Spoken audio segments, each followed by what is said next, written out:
বাচ্চা দুটো। আসসালামু আলাইকুম, সবাই কেমন আছেন? আশা করি আপনারা আমাকে দিয়ে ওই যে দেখেন কাক পোষা প্রাণী বাচ্চা অলরেডি একটা বাচ্চার চেষ্টা করে ডিমগুলাকে খেয়ে ফেলে বা নষ্ট।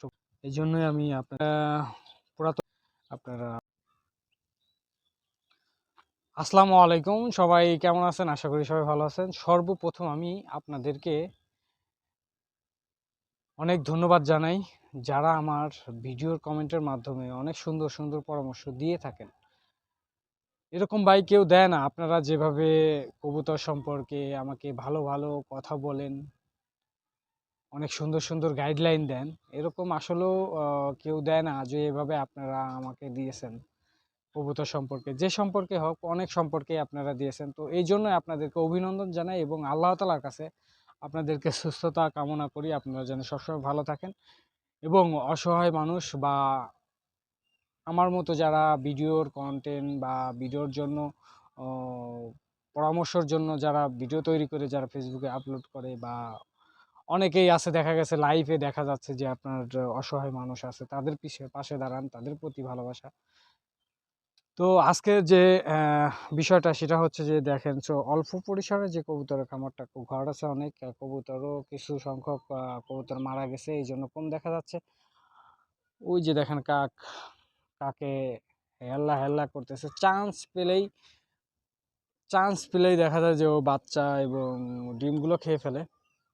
খুবই দুষ্টু।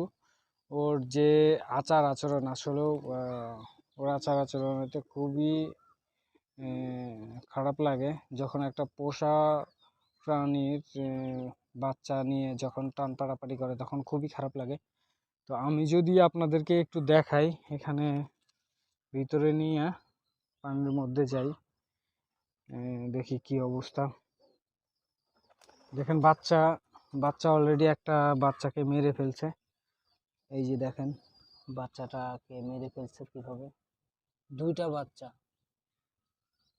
ভিতরে একটা, এখানে একটা বাচ্চা, দুইটা মারা গেছে। ওই কাকে এইগুলা কাজ করে হচ্ছে হলো এই কাকে বাচ্চাগুলাকে খেয়ে ফেলার চেষ্টা করে, মারার চেষ্টা করে, ডিমগুলা নষ্ট করার চেষ্টা করে। দেখেন কাকে ডাকতেছে অলরেডি। তো এইগুলার জন্য আসলে খুবই খারাপ লাগে যখন কবুতরের বাচ্চাগুলাকে খেয়ে ফেলে বা নষ্ট করে ফেলে। এগুলা ভালো লাগে না আসলে দেখে। আপনাদের এইসব বিষয় জানাইতে চাই যাতে আপনাদের কোনো সমস্যা না হয়, ক্ষতিগ্রস্ত না হয় কাকের কারণে, যাতে আপনারা আগে থেকেই পদক্ষেপ নিতে পারেন। এই জন্যই আমি আপনাদেরকে কন্টেন্টগুলো বানাই আপনাদের মাঝে দিয়ে থাকি, আপনারা যাতে বুঝতে পারেন। বা এটা থেকে আমারও অনেক কিছু শেখার আছে, আমিও শিখতে চাই আপনাদের কাছে। অনেক পুরাতন লোক আছেন যারা কবুতর পালন করেন, তাদের সামনে আমার এই ভিডিওটা গেলে পরে অবশ্যই আপনারা আমাকে পরামর্শ দেবেন কবুতর সম্পর্কে। যেটা ভালো মনে হয় সেটাই আমাকে জানাবেন কমেন্টের মাধ্যমে, তাহলে আমি দেখা যাবে যে কবুতরগুলোকে আমি সবসময় ভালো রাখতে পারবো এবং সুস্থ রাখতে পারবো।